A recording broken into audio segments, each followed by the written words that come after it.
তখন মক্কার কাফেররা চিন্তা করলো, যেভাবেই হোক যার উপর কোরআন নাজিল হয়েছে তাকে দুনিয়া থেকে শেষ করে দেওয়া লাগবে। আল্লাহ নবীর ঘর ওরা 27 জন, কোন কিতাবে লেখছে 27 জন, লাঠি সোঁটা যা আছে, জিকির মানে একটু মনোযোগ দিয়ে শুনবে, লাঠি সোঁটা যা আছে সব নিয়ে নবীর ঘর ঘেরাও করলো রাতের বেলা। ধরে কখন? রাতের বেলা ঘেরাও করলো। সবাই যখন লাঠি সোঁটা নিয়ে নবীর ঘর ঘেরাও করলো, তখন নবী আস্তে আস্তে আলীর কাছে গিয়ে বলেন, আলী। আলী বলতেছে, হুজুর কি খবর? বলে, আজকে আমার বিছনাত ঘুম পাড়া লাগবে। ভাইজান, খুবই গুরুত্বপূর্ণ কথা বর্তমান বাংলাদেশের প্রেক্ষাপটে, একটু মনোযোগ দিয়ে শোনেন। আলী বলতেছে, হুজুর আপনার বিছানাত যদি আমি ঘুম পাড়ি তাহলে আপনি কি করবেন? রাসূল বলতেছে, আজকেই আমার ঘর থেকে বাইরে যাওয়া লাগবে, এখানে আর থাকার পরিবেশ নেই। আলী বলতেছে, হুজুর আমি কিন্তু খেয়াল করছি ওরা 7-8 জন লাঠি সোঁটা নিয়ে দাঁড়িয়ে আছে, আপনি বাইর হলেই মারবি হুজুর। রাসূল বললেন, আমি তো বার হচ্ছি না, আল্লাহ আমাকে বার হবার বলতেছে। কে বার হবার বলতেছে? আলী বলতেছে, আমি আল্লাহ বুঝবার পারলাম না, এতদিন আপনার বাড়ি কেউ ঘেরাও করেনি, তখন আল্লাহ বাইর হবার কয়নি, আর আজকে সবাই মারার জন্য যখন ঘেরাও করছে তখন আল্লাহ আপনাকে বাইর হবার করছে, তার মানে বোঝা গেল আল্লাহ মনে হয় আপনাকে মারবি। কি আল্লাহ রাসূল, আলী আমার বিছানায় চাদর মুড়ি দিয়ে ঘুমাও, শুধু ঘুমাইলে হবে না, চাদর মুড়ি দিয়ে ঘুমাও, এর বেশি আর তোমাকে আমি বলবো না। নবীর কথা মতো হযরত আলী, আল্লাহ নবী যেই বিছনায় ঘুমায় ওই বিছনায় চাদর মুড়ি দিয়ে ঘুমায় গেল। রাসূল আমার দরজা খুলে তাকায় দেখে 27 জন নেতা লাঠির সোঁটা তরবারি নিয়ে দাঁড়ায় আছে। আল্লাহ, ওরা আমারে মারার জন্য যেভাবে লাঠি নিয়ে দাঁড়ায় আছে আমি এখন করবো কি? আল্লাহ বললেন, নাসরুম মিনাল্লাহি ওয়া ফাতহুন কারীব ওয়া বাশশিরিল মুমিনিন। এক মুষ্টি বালি হাতে নেন, এক মুষ্টি বালি হাতে নিয়ে পবিত্র সূরা ইয়াসিনের 3টা আয়াত তেলাওয়াত করে ওই বালির মধ্যে ফোঁক দিয়ে বালু ছিটায় দেন। আল্লাহর কথা মতো নবী যখন বালু ফু দিয়ে ছুটাই দিল, এমন সময় আমার আল্লাহ তাআলা 7-8 জন পাহারাদার যারা নবীকে মারার জন্য পাহারা দিচ্ছে তাদের সকলের চোখের মধ্যে বালু ঢুকাই দিল। কে? ওরা হাতের লাঠি সোঁটা যা ছিল বুঝলেন, বালু চোখে ঢুকলে ওই লাঠির কথা খেয়াল আছে, লাঠি ফেলে দে, চোখ ঢলতেছে। রাসূল কয়, আল্লাহ যে সুযোগ পেলাম ওরকে লাঠি দিয়ে তো ওরকে কি পিটা যায়? এখন তো ওরা কোনো দিকে খেয়াল নাই। আল্লাহ বলতেছে, পিটার দরকার নাই, জাগা মতো মার হবি, জাগা মতো মার হবি, আপনি যান, আপনি যান, মার হবি জাগা মতো। ওই 7-8 জন যে কয়টা নবীর বাড়ি ঘেরাও করছিল একজনও স্বাভাবিক মৃত্যুবরণ করতে পারে নাই। বদরের যুদ্ধে আল্লাহ ওদেরকে সাইজ করছে। সুবহানাল্লাহ কর না কেন? নবী আমার বের হয়ে চলে গেলেন। আবু বকরের দরজায় নেতা কেমন, কর্মী কেমন একটু খেয়াল করেন। ইয়া আইয়ুহাল্লাযীনা আমানু যকুরুল্লাহা যিকরান কাসীরা, এই আয়াতটা দিয়ে আপনাদের বোঝানোর চেষ্টা করতেছি। নবী শুধু বললেন, আবু বকর, দরজা খুলে গেল। রাসূল বলে, আবু বকর আমি যে আসতেছি এইটাকে তুমি আগে থেকেই জানতাম? আবু বকর বলে, রাসূলুল্লাহ যেদিন আপনি বলেছিলেন একদিন গভীর রাত্রে মক্কা থেকে মদিনায় হিজরত করা লাগবে, আপনি আমাকে সঙ্গে করে মদিনায় যাবেন, সেদিন থেকে আজ পর্যন্ত কোনো রাত্রিবেলা ঘুমাইনি, বরং সারা রাত আমি দরজায় দাঁড়িয়ে থাকি। রাসূল বললেন, চলো যাই। আবু বকর কোনো কথা না বলে নবীর সঙ্গে রওনা দিলেন। রাসূল বলে, আবু বকর তোমার বউ বাচ্চা আছে, তাদের কাছে কিছুই বলবো না। আবু বকর বলে, রাসূলুল্লাহ আল্লাহ এবং রাসূল ছাড়া আমার আপাতত কেউ নেই।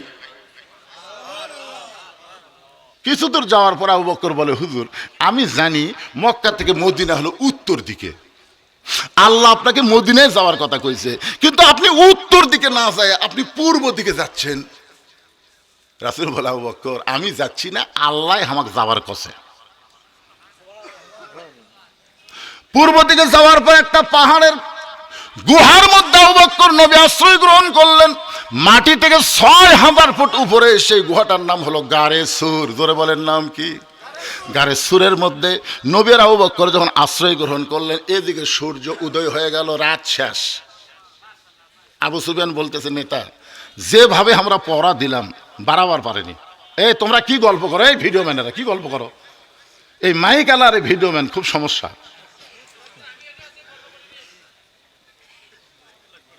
মাইক আলাকে এই জন্যই বললাম, আজকের মাইক ভালো মনে হয় মগরিবে নামাজ পড়ছে, তাই না বাজান? কথা হয় না, হ্যাঁ?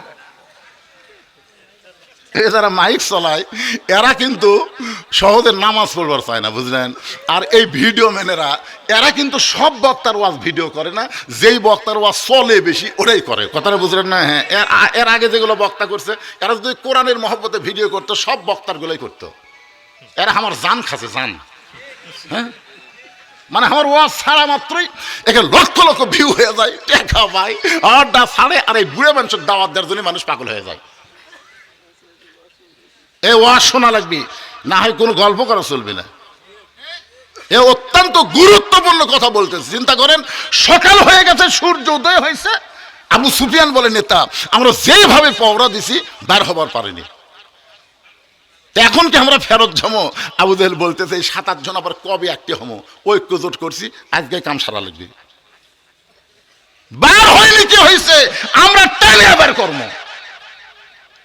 আবু জেহেলের নেতৃত্বে 7-8 জন নেতা আল্লাহ নবীর বাড়ির মধ্যে ঢোকে, যেই মাত্র দরজা খুলেছে দেখে ওরে তামানে চাদর দিয়ে ঘুম পাড়তিছে, খালি ঘুম পাড়তিছে, নাকের সাউন্ড হচ্ছে। ওই 7-8 জনের মধ্যে একজন আছে, তার নাম হলো উলিদ বিন মুগিরা। জোরেখার নাম কি?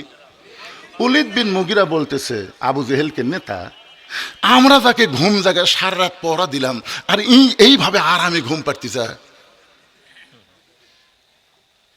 এই বলে হাতে একটা বর্ষা ছিল, এই বর্ষাটা হযরত আলীকে ঘুমন্ত নবী মনে করে, আলী মনে না করে ঘুমন্ত নবী মনে করে। উলিদ বিন মুগিরা যখন বর্ষাটা মারতে চায়, এমন সময় আবু জেহেল খপ করে বর্ষা ধরে বলতেছে, রে উলিদ বিন মুগিরা, ঘুমন্ত মানুষকে মারা জায়েজ না। সুবহানাল্লাহ কন না কেন? তার মানে বোঝা গেল আবু জেহেল ফতুয়া জানে, ঘুমন্ত মানুষকে মারা জায়েজ না। উলিদ বিন মুগিরা বলে, নেতা সবসময় আপনার কথা মানা যাবে না, যাকে পওরা দিলাম সারা রাত আর সেই বেটা আরামে ঘুম পাড়ে, এক না মারা পর্যন্ত আমার শান্তি নাই। এ বলে উলিদ বিন মুগিরা আবার যখন মারবার চাই, আবু জেহেল খপ করে তীরটা ধরে বলতে, উলিদ রে, তোরে বারবার নিষেধ করি, তুই কেন মানিস না? উলিদ বিন মুগিরা বলে, নেতাজি আমার কলিজার মধ্যে আগুন ধরে গেছে, আমি শুধু আপনাদের এই জিকির বোঝানোর জন্য বলতেছি, আল্লাহ নবীর সবচাইতে বড় শত্রুর নাম হলো আবু জেহেল, আর সবচাইতে খারাপ দুশ্মনের নাম হলো উলিদ বিন মুগিরা। নবীর সবচাইতে বড় শত্রুর নাম কি? আবু জেহেল, বড় শত্রু, কিন্তু সবচাইতে খারাপটার নাম হলো উলিদ বিন। ওই সবসময় নবীকে কষ্ট দিয়েছে। উলিদ বিন মুগিরার জীবনে পড়ে দেখেন, আল্লাহ নবীকে দেখা হলেই বলতো, ও মুসলমানের নবী, আপনি যদি এতই ভালো হবেন তো জন্মের আগে বাপ মা মরল কেন? আচ্ছা আপনারা বলেন তো, জন্মের আগে যে বাপ মা মরিছে এটা কি নবীর দোষ? জন্মের আগে আপনার বাপ মরল কেন? আমাকে যদি কেউ বলে, হুজুর আপনি যদি এতই বড় বক্তা হন তাহলে কালো কেন? না, যদি কেউ এরকম প্রশ্ন করে, এর উত্তর আছে। নবীর চোখটা দর দর করে পানি পড়ল। শিশুকালে মইরা গেছে মা, গর্ভে থাকতে মরছে পিতা, নবী চোখে দেখলেন না। কে করিবে লালন পালন, কে দিবে সান্ত্বনা, এই দুনিয়ার বড় এতিম নবী ছিলেন একজনা। নবীর চোখ দিয়ে যখন পানি পড়তেছে, আল্লাহ বলে, হাবিব, যে উলিদ বিন মুগিরা আপনার অন্তরে কষ্ট দিল, আপনি তাকে চিনেন? রাসূলকে চিনবো না কেন? আল্লাহ তো মুগিরের বেটা উলিদ। আল্লাহ বলতেছে, না, উতুল্লিম বাদা জালিকা জানিম, এই মুগিরের বেটা উলিদ না, উনি হলো জারদ সন্তান। রাসূল কয়, আল্লাহ আমার কষ্ট দিছে বলে কয়, না শুধু আপনি না, কিয়ামত পর্যন্ত আলেম ওলামা, নবীর ওয়ারিস এবং নবীদের বিরুদ্ধে যারা কথা বলবে তারা সকলেই হচ্ছে জারদ সন্তান। এখনো যারা নবীর বিরুদ্ধে কথা বলে এরা কি সন্তান? জারদ সন্তান। এমন একটা আয়াত আল্লাহ নাজির করছে ভাই, এ কয়েকদিন আগে নবীর বিরুদ্ধে কি যেন কইছে, হিন্দু ওয়াক পুরাই মারিছে পারে না, এরকম মারা ঠিক না। এরকম মারা উৎসাহ আমি দিচ্ছি না, কিন্তু কতগুলো লোক মনে মনে করে ঠিকই করছে। আল্লাহ নবীর বিরুদ্ধে কোনো কথা বলা যাবে, যদি বলে সে মুরতাদ হয়ে যাবে। কোরআনের আইন অনুযায়ী তাকে হত্যা করা আল্লাহ তাআলা ফরজ করে দিয়েছে। একটু মনোযোগ দিয়ে কথাগুলো শোনেন। ওলীদ বিন মুগীরা এই আয়াত নাজিল হওয়ার পরে যখন নবীর সঙ্গে আবার দেখা হয়, নবীকে যখন গালবন্ধ করবে, এখনো করে নাই, কেবল সাইজ হচ্ছে, এমন সময় নবী বললেন উতুল্লিম বাদা জালিকা জানিম। এই কথা শোনার সঙ্গে সঙ্গে ওলীদ বিন মুগীরা মারছে দৌড়, এক দৌড়ে চলে গেছে মায়ের কাছে। কারণ আরবি ভাষা মক্কার নেতারা জানে, আমাদের বাংলাদেশের নেতারা জানে, জানে নাকি? কারণ ওদের ভাষাই হলো আরবি। যেই বলেছে উতুল্লিম বাদা জালিকা জানিম, সঙ্গে সঙ্গে দৌড়, কারণ বুঝবার পারছে নবী কি কইছে। কিন্তু আমাদের বাংলাদেশের নেতারা জানে না। 15.5 বছর কিন্তু আমরা দোয়া করছি, বাংলায় করিনি, আরবিতে। এক ইফতার বাড়ি যায় দেখে একজনও রোজা নেই, হামাক দাওয়াত দেখে দোয়া করেন হুজুর, হাজার হাজার টাকা খরচ করে ইফতার আয়োজন করছি, ভালো করে দোয়া করবেন। আমি চিন্তা করলাম যারা রোজা নাই এর জন্য ভালো কি দোয়া আছে। আমি চিন্তা করলাম এটি বাংলা চলবি না, আরবি দোয়া লাগবে। আরবিতে গড় দোয়া করতেছি, ওরা খালি না বুঝা কয় আমিন আমিন। আমি মনে মনে কইলাম যেখানে বাংলা হবি না সেটা আরবিত মায়ের হবি, তোর কোন কথা ঠিক না। ওলীদ বিন মুগীরা এক দৌড়ে মায়ের কাছে, মা দরজা খুলে বলে বেটা এরকম চিল্লাস কেন? ওলীদ বিন মুগীরা বলতেছে উতুল্লিম বাদা জালিকা জানিম। মায়ের চোখ দর দর করে পানি পড়তেছে। এত বছর পরে এই খবর তো কে দিল? সুবহানাল্লাহ কবেন না? এত বছর পরে এই খবর তোকে কে দিল? আমার মায়েরা যা পর্দার অন্তর একটু মনোযোগ দিয়ে শুনবেন। এখন থেকে আপনাদের 10টা মিনিট একটু কথা শোনা লাগবে। মা উতুল্লিম বাদা জালিকা জানিম শোনার পরে ওলীদ বিন মুগীরার মা বলতেছে এই গোপন খবর তোকে কে দিল? এইটা দুনিয়ার কেউ জানার কথা না। ওলীদ বিন মুগীরা বলতেছে মা যাই বলুক না কেন কথা কি সত্য? বলে কথা তো 100% সত্য। আমি যখন যুবতী ছিলাম তখন তোমার বাবা ব্যবসার কাজে বাইরে গেল। আমি যখন যুবতী ছিলাম তখন তোমার বাবা ব্যবসার কাজে বাইরে গেল। আজকে বাংলাদেশের বহু যুবক বউ থুইয়া বিদেশে যায়, জোরে কোন যায় কে যায় না? ওলীদ বিন মুগীরার মা বলতেছে তোমার বাবা ব্যবসার যায়, এত লাভ হয়েছে, এই লাভের ধান্দায় বাড়ির যে জুয়ান বউ আছে এই কথা মনেই নেই। আমরা ছোটবেলায়, এখানে আমার শ্বশুর বসে আছে, আমি কি করি, ছোটবেলায় আমরা একটা গান শুনতাম, জামা তোর জামাইয়ের বাহারি আমি যাব না, তোমার জামাই চাকরি করে মহিমাগন্ধ সুগার মেলে, মাসে মাসে পত্র পাঠায় ঘরে আসে না, জামা তোর জামাইয়ের বাহারি আমি যাব না। স্বামী যদি বাড়িতে না থাকে ওই বাড়ির যায় ঘর পড়া দেওয়া লাভ আছে, কোরআনে আছে না নাই? শয়তান ভিতরে ঢুকছে। আমি ছাদের উপর গেছি, ছাদের উপর যায় তাকায় দেখি তোর বাপের ছোট ভাই বাড়ি তাওয়াফ করতেছে। যেই বাড়িতে পুরুষ মানুষ থাকে না, ভাবি থাকে, ওই বাড়িতে দেওরারা তাওয়াফ করে। জোরে কোন কি করে? দেওরা বোঝেন না? দেওরারা তাওয়াফ করে। ভাবি বুড়িগঞ্জ বাজারে যাচ্ছি, ভাবি আপনার কি লাগবে? ও ভাবি আপনাদের সাইজ ভাবি মনে হয় আপনার বিয়ে হয় নাই। এমন কতগুলো কথা পুরুষ মানুষ মেয়ে মানুষকে যখন শোনায়, ওই মেয়েটার স্বামী থাকে না, তখন ওই যুবকের জন্য পাগল হয়ে যায়। বাংলাদেশে কিন্তু পরকিয়া বেড়ে গেছে, ধরে কোন কথা ঠিক কিনা? এটা মারাত্মক একটা রোগ। আর একটা রোগ হলো নেশাগ্রস্ত রোগ। এই সব কথা একদিন বলা যাবে না, একটু মনোযোগ দিয়ে শোনেন। আমি একটা খারাপ মায়ের কথা বলতেছি, ওলীদ বিন মুগীরার মা। ওলীদ বিন মুগীরার মা বলতেছে বাবা রে, তোমার বাবা মাসের পর মাস যখন বাইরে থাকে এমন সময় আমার ভিতরে শয়তান ঢুকলো, মিন শারিল ওয়াসওয়াসিল খান্নাস। আমি মনে মনে একটা গান শুরু করে দিলাম, একা একা কেন ভালো লাগে না, কোনো কাজে মন যেন বসে না, আমার কি হতে কি হইয়া গেল। একটা মেয়ে কিন্তু একা থাকা খুব কঠিন বিয়ার পরে। ধরে কখন? বিয়ার পরে। কেন? আল্লাহ কোরআনে বলেছেন, এই কোরআন আল্লাহ বলেছেন হুন্না লিবাসুল লাকুম ওয়া আনতুম লিবাসুল লাহুন্না। স্বামী হলো বিবির পোশাক, বিবি হলো স্বামীর পোশাক। একটা মেয়ে ছেলের পোশাক, একটা ছেলে মেয়ের পোশাক, এ কথা কিন্তু বলা হয় নাই। বলা হয়েছে স্বামী হলো বউয়ের পোশাক, বউ হলো স্বামীর পোশাক। তার মানে বোঝা গেল বিবাহের পরে স্বামী ছাড়া একটা মেয়ের থাকা খুবই, কথা কন না কেন? আমার কথা না আল্লাহর কথা। আপনারা কি তালের সাথে তাল দিবেন না? তাহলে ওয়াজ হবে। এখন চিন্তা করেন, আমার মনের মধ্যে শয়তান ঢুকলো, মা বলতে উলিদ রে শোন, দেখলাম তোর চাচা তাওয়াফ করতেছে, তোর বাপের ছোট ভাই তাওয়াফ করতেছে, মানে আমার বাড়ি তাওয়াফ করতেছে, বুঝতেছে ভাই তো নাই। ভাইয়া তোমার বর, আমি যে দেবর, বুঝে দেখো ভাবি কার বেশি দাবি, ভাইয়া গেছে মালয়েশিয়ায় আমি এখন আসি। উলিদ বিন মুগিরার মা বলতেছেন আস্তে করে দরজা খুলে দিও, তোমার বাপের ছোট ভাই চাচা ঘরের মধ্যে ঢুকলো, আমি আস্তে আস্তে তাকে আকর্ষণ করলাম, তার সঙ্গে মিলনের মাধ্যমে তুমি আমার পেটে আইছো, তুমি আসলেই জারদ সন্তান। আবু জেহেল বলতেছে কে, আমি তোরে বারবার নিষেধ করি তারপরে তুই তীর মারিস, তোর ভাব কি? এক হাতে উলিদ বিন মুগিরার বর্ষা ধরছে, এরকম বর্ষা ধরছে, ধরে চাদর টান দিচ্ছে। ধরে কারণ কি টান দিচ্ছে? চাদরের তলে কে ঘুম পাড়তিছে? বাঘের বাচ্চারে। আবু জেহেল যেই মাত্র চাদর টান দিয়েছে,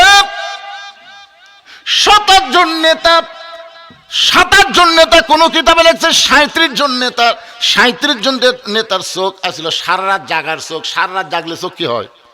ছোট হয় না? ছোট হয় না? ঘুম ঘুম ভাব। কিন্তু যেই দেখেছে চাদর টান দেয়, নবী না আলী, সবার চোখ কে? এই তুই তো বারবার জানলাতে দেখলি, এই তুই কি দেখলি রে?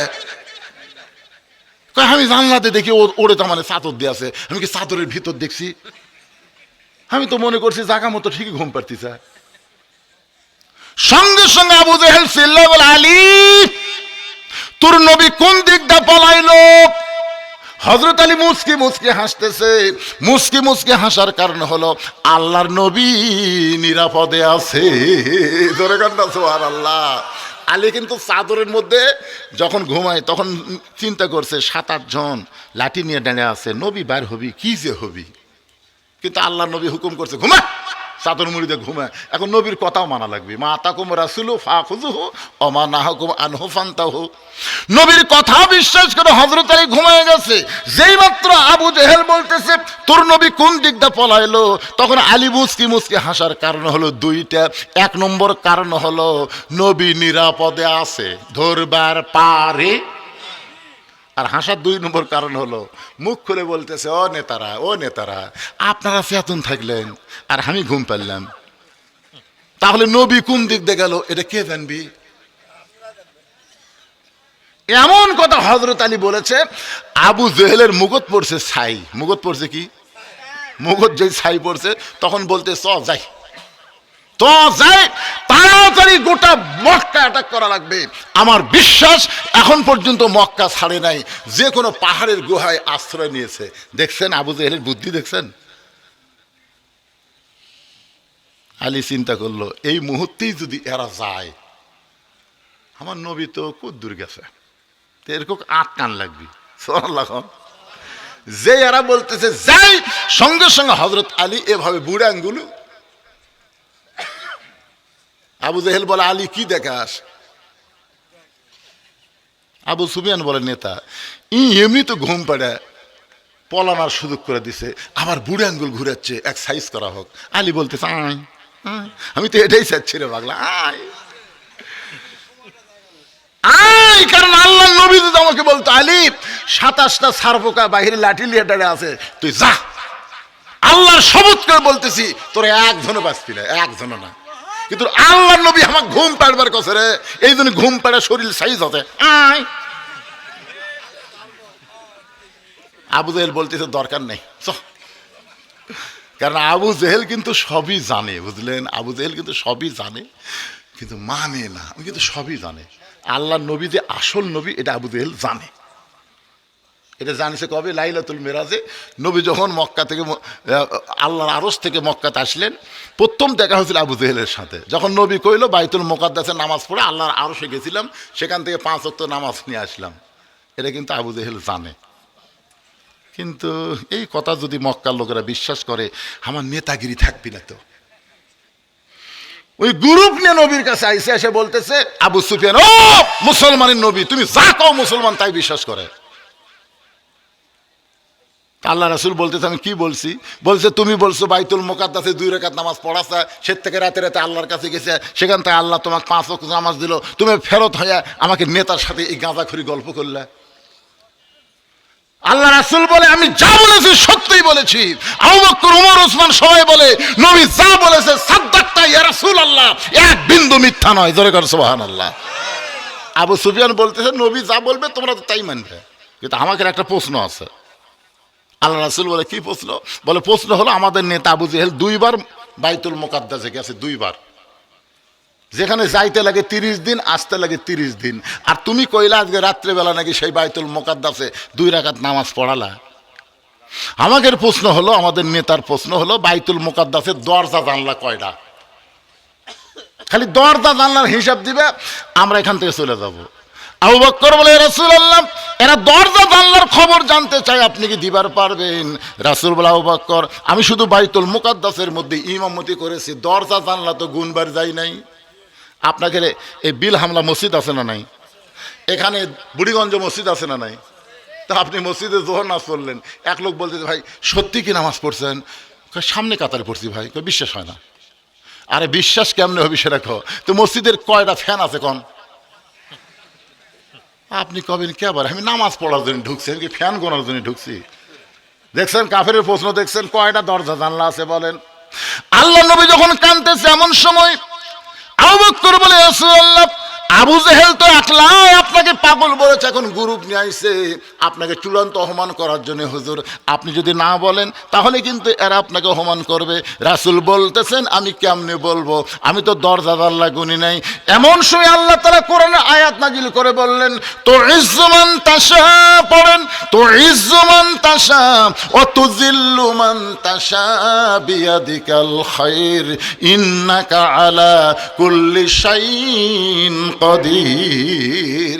সম্মান দেওয়ার মালিককে, অপমান করার মালিককে, ভালো মন্দর মালিককে, সমস্ত ক্ষমতার মালিককে। ফেরেশতা জিবরাইল এসে বলতেছে ইয়া রাসূলুল্লাহ আপনি জানেন আল্লাহর আরশে যাওয়ার কারণে আপনার ডিগ্রি হলো আরাফানা লাকা যিকরাক, আর আপনাকে অপমান করবি। নবী বলতেছে আমি তো দরজা জানালার খবর জানতেছি না জিবরাইল। জিবরাইল বলতেছে আপনি জানা লাগবে কেন? গোটা বাইতুল মুকাদ্দাস আপনার সামনে হাজির করতেছি, আপনার সামনে খালি ঘুরানো হবে, আপনি খালি দেখে দেখে বলে দিবেন, তা পারবেন না। ফেরেশতা জিবরাইল বাইতুল মুকাদ্দাস নবীর সামনে হাজির করলেন। আল্লাহ নবী দরজা জানলা দেখে যখন গুনে গুনে বলে দিলেন আবু জেহেল বলতে চলো যাই, আবু জেহেল বলতে চলো যাই। আবু সুফিয়ান বলে চলে যাওয়ার কথা তো না, অপমান করার কথা। আবু জেহেল বলতে যাই পাগলা, আমি যা বলি খামাখা গন্ডগোল করে লাভ কি? সব নেতারা চলে গেছে, চামচারা চলে গেছে, কিন্তু আবু সুফিয়ান আর যায় না, খালি পাশে পাশে ঘরে। আবু জেহেল বলে কি জানিস? এই যে আপনি চলো যাই বললেন এটা তো বুঝলাম না। বলে এটা বুঝবার গেলে ঘরের মধ্যে চল। ঘরের মধ্যে যায় দরজা জানলা বন্ধ করে বলতেছে পাগলা এই চলো যাই মানে হলো আল্লাহর শপথ করে বলতেছি আব্দুল্লাহর এতিম পোলা হচ্ছে আল্লাহর নবী। তা আবু সুফিয়ান বলতেছে নবী যদি হয় তাহলে ঘরের মধ্যে কেন, বাইরে যাই মিছিল করি। আবু জেহেল বলতেছে জানি ঠিকই মানি না, জানি ঠিকই মানি না। আজকে বাংলাদেশ অনেক মুসলমান জানে আমাদের নবী শুধু নবী না, আমাদের নবী হলো বিশ্ব নেতা, কিন্তু জানি ঠিকই মানি না, মানার দল করি না। এই বাংলাদেশে যারা মানবার বলে তাদেরকে 2 চোখে দেখে পারি না, এরা তলে তলে হচ্ছে আবু জেহেলের লোক। জানি ঠিকই মানি না। আপনার বলেন তো এই কোরআন কি পৃথিবীর শ্রেষ্ঠ কিতাব না দুর্বল কিতাব? এটা কি আপনারা জানেন? এজোর এখন জানেন তো জানি ঠিকই না। না কোরআন আছে যেখানে মানুষের তৈরি সংবিধান চলবে না সেখানে। জোরে কোন কথা কন না কেন? মানুষের তৈরি সংবিধানের মধ্যে ভুল আছে না নাই? আল্লাহর কোরআনের মধ্যে ভুল আছে? তাহলে সেই কোরআন থাকতে কে কি লেখা সংবিধান দিল? আর কতগুলো নেতা কয় পবিত্র সংবিধান, পবিত্র সংবিধান, সংবিধানের বাহিরে যাওয়া যাবে না। কতগুলো নেতা কয় না সংবিধানের বাহিরে যাওয়া যাবে না, কোরআনের বেড়া ঘুরতেছু। সিটার কথা নাই, সংবিধানের বাইরে যাওয়া যাবে না।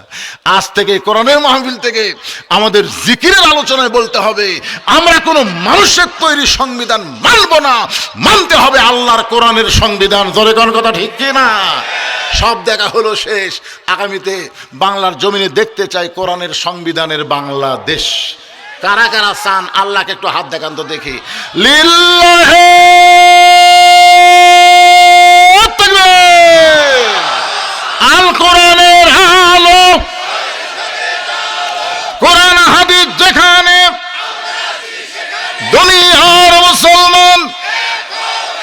লিল্লাহি তাকবীর। মাশাআল্লাহ। গভীর রাত্রে হযরত আলীকে বুকের মধ্যে নিয়ে ফোঁপায় ফোঁপায় কাঁদতেছে। আলী বলে, ও ফাতেমা, হাসান হোসেন মা তুমি এমন করে কাঁদো কেন? ফাতেমা বলে, স্বামী গো, আমি আল্লাহর কাছে দোয়া করছি, আল্লাহ আমার দোয়া কবুল করছে। আলী বলতেছেন, ফাতেমা দোয়া যখন কবুল করছে তাহলে তো কান্নার কথা না, তুমি আনন্দ করো। ফাতেমা বলে, স্বামী গো কি দোয়া করছে আপনি কি শুনবেন না? আলী বলে, ফাতেমা কি দোয়া করেছ? ফাতেমা বলতেছে, আল্লাহর কাছে দোয়া করছে আল্লাহ যেন পর্দার মধ্যে আমার মৃত্যু দেয়। আলী মুস্কি মুস্কি হাসে আর বলে, পাগলি নাকি? সারা জীবন যেই পর্দার মধ্যে থাকছে তার মৃত্যু তো পর্দার মধ্যেই হবে, তাহলে কান্নার কারণ কি? ফাতেমা বলে, স্বামী সেই মৃত্যুটা কবে হবে আপনি কি শুনবেন না? আলী বলে, ফাতেমা মৃত্যুর খবর দুনিয়ার কোনো মানুষ বলতে পারে না। ফাতেমা বলে, আল্লাহ পাক আমাকে জানাইছে আজকে গভীর রাত্রে ফাতেমার মৃত্যু হবে। যেই মাত্র কইছে আজকে গভীর রাত্রে ফাতেমার মৃত্যু হবে, গাছের গোড়া কাটলে গাছটা যেমন পড়ে যায়, হযরত আলী তেমনি পড়ে গেলেন ঘরের মাঝে। মা ফাতেমা মুসকে মুসকে হাসতে, স্বামীর পড়া দেখে ফাতেমা মুসকে মুসকে হেসে ওই স্বামীর মাথাটা উড়াতের উপরে নিয়ে কপালে একটা চুমু দিয়ে বললেন, স্বামী গো, আমি আমার বাবার কাছে শুনেছি আল্লাহ আপনাকে স্পেশাল দুইটা পাওয়ার দিয়েছে। এক নম্বর পাওয়ার হলো আপনি হলেন পৃথিবীর শ্রেষ্ঠ বীর, দুই নম্বর পাওয়ার হলো আপনি হলেন পৃথিবীর শ্রেষ্ঠ জ্ঞানী। আপনি পৃথিবীর শ্রেষ্ঠ বীর শ্রেষ্ঠ জ্ঞানী হয়ে বইয়ের মরার খবর শুনে আপনি কেমন করে এমন করে পড়ে গেলেন? আপনি কি জানেন না এই দুনিয়া থাকার জায়গা না, এই দুনিয়াতে আসলে যাইতে হবে। আমার সামনে যত মানুষ বসে আছেন ভাই, আমি যেই বলবো আসলে, আপনার বলবেন যাইতে হবে। আসলে কোথায় যাবেন একটু খেয়াল করেন, যে কোনো সময় যাওয়া লাগবে। কবিতার গানের মধ্যে বলতেছে, কিন্তু যেদিন ডাক পড়িবে, কিন্তু যেদিন ডাক পড়িবে কবর মাঝে যাইতে, জোগাড় কিছু করছো বন্ধু তার মাঝে বিছাইতে। ফাতেমা বলে, স্বামী গো আপনি ওঠেন, আমি দুনিয়া থেকে বিদায় নেওয়ার পরে আমার তিনটা চাওয়া আপনাকে পুরা করা লাগবে। আলী ফাতেমার কপালে চুমা দে বলে, ফাতেমা দুনিয়ার জীবনে গরিব ছিলাম বলে তুমি কিছুই চাইলা না, মরার পরে তুমি কি চাইবা ফাতেমা? ফাতেমা বলে, এক নম্বর চাওয়া হলো রাতের অন্ধকারে আমাকে দাফন করা লাগবে। আমার দুই নম্বর চাওয়া হলো আমার কিন্তু জানাজার ব্যবস্থা করবেন না। আমার তিন নম্বর চাওয়া হলো আমার লাশটা কিন্তু খাটনিতে তুলবেন না, কারণ বর্তমানে হিসাব করে দেখলাম 4 জন পুরুষ ফাতেমার নাই যে খাটনি কান্দে নিয়ে গোরস্থানে যাবে। আমার বাবা যদি দুনিয়াতে জীবিত থাকতো, মরা মেয়ের লাশের খাটনি বাবা কান্দে নিবার পারতো। আমার হাসান হোসেন যদি বড় হইতো, মায়ের লাশের খাটনি কান্দে নিবার পারতো। ওগো স্বামী, আমার হাসান হোসেন বড় ছোট, আমার বাবা 6 মাস আগে দুনিয়া থেকে বিদায় হয়ে গেছে। আপনি শুধু আমার লাশটা কান্দে করে নিয়ে ওই জান্নাতুল বাকির পূর্ব কোণায় সবুজ রঙের একটা বাতি জ্বলবে, ওই বাতি বরাবর আমাকে দাফন করবেন। আমার কবর খুঁড়তে যদি আপনার কষ্ট হয়, তাহলে আপনার একান্ত বন্ধু যদি কেউ তাকে দুনিয়ায় তারে বলবেন সে যেন গোপনে ফাতেমার কবরটা খনন করে দেয়। আবু যর গিফারি হযরত আলীর পরম বন্ধু, তাকে বললেন, ভাইজান আজকে রাতের বেলায় একটা গোপনে কবর খনন করতে হবে। আবু যর গিফারি বলতে, আলী ভাই এখন পর্যন্ত দুনিয়ার কেউ মৃত্যুবরণ করে নাই, তাহলে রাতের বেলা কেন কবর খোঁড়া লাগবে? আলী বলতেছে, রে আবু যর, আমার সহধর্মিনী ফাতেমা আজকে গভীর রাত্রে মৃত্যুবরণ করবে, এই গভীর রাত্রেই তাকে দাফন করা লাগবে। আবু যর গিফারি কোদাল নিয়ে জান্নাতুল বাকির পূর্ব কোণায় সবুজ রঙের বাতি বরাবর তাকায় দেখে, যেই বাতির কোনো তার নাই, যেই বাতির কোনো সুইচ নাই, বিনা তারে বিনা সুইচে আমার আল্লাহ তাআলা অটোমেটিক জ্বালায়া দিছে। লিল্লাহি তাকবীর, ওই বাতির আলো গোলাকার হয়ে পড়ে নাই, আলো চার কোনা হয়ে পড়েছে কবরের মতন। আবু যর গিফারি কোদাল দিয়া কবর খনন শুরু করে দিলেন। কবর খুঁড়তে খুঁড়তে এক সময় আবেগে বলতেছে, কবর রে তুই কি জানিস রে কবর, দিনের বেলা কবর না খুঁড়ে এ রাতের বেলা কেন কবর খুঁড়তেছি? কবর, এমন একজন মেয়েকে এই কবরে দাফন করা হবে, আল্লাহ নবীর মেয়ে হওয়ার পর নবী তাকে মা বলে সম্মান করেছে। কবর রে খবরদার বেয়াদবি করবি না। তুই কি জানিস রে কবর, এমন একজন মাকে এখানে রাখা হবে যার দুইটা সন্তানকে আল্লাহ জান্নাতের যুবকদের সর্দার ঘোষণা করেছে। কোদাল দে কবর খুঁড়তে খুঁড়তে এক সময় আবু যর বলতেছে, কবর রে তুই কি বলতে পারিস কবর আমি রাতের বেলা কেন খুঁড়তেছি? হযরত আলীর সহধর্মিণী ফাতেমাকে এই কবরের মধ্যে রাখা হবে। এই কথা বলে আবার যখন কোদাল দিয়ে কবর খুঁড়তে চায়, হঠাৎ কবরের ভিতর থেকে একটা আওয়াজ আসতেছে। এটা কিন্তু ফাতেমার জন্য বলতেছে না, এটা আমরা যারা বসে আছি আসলে যাইতে হবে সবার জন্যই কবর কিন্তু বলতেছে। কার মা, কার মেয়ে, কার বিবি, এইটা কবর দেখবে না। আমল যদি ভালো হয় কবর জান্নাতের বাগান হয়ে যাবে, আমল যদি খারাপ হয় কবর জাহান্নামের গর্ত হয়ে যাবে। বাজান, এই কথা শোনার পর আবু যর গিফারি কোদাল ফাইলা দিয়ে দৌড় মারছে। আর গোরস্থানের মধ্যে তাকে পাওয়া যায় নাই। নির্দিষ্ট সময় হযরত আলী ফাতেমার দেহখানা নিয়ে ওই দাফন করার পরে আল্লাহর কাছে বলতেছে, আল্লাহ এই ফাতেমার পর্দাকে কবুল করে নাও। হঠাৎ হযরত আলী দেখতে পায় কয়েকটা পুরাতন কবর। এখনই ফাতেমার কবর দিল, সেই নতুন কবর নাই। চিল্লায় বলে, ফাতেমার কবর, ফাতেমার কবর। কে যেন বলে, আলী রে ফাতেমা পর্দানিশী, আল্লাহ তার কবরটাকেও পর্দা করে জোহরা ডিগ্রি তাকে দান করেছে। হযরত আলী বাড়ির মধ্যে এসে দেখে হাসান হোসেন দুই ভাই ঘুম পাড়তেছে। ফজরের নামাজ পড়তে গেলেন মসজিদ নববীতে।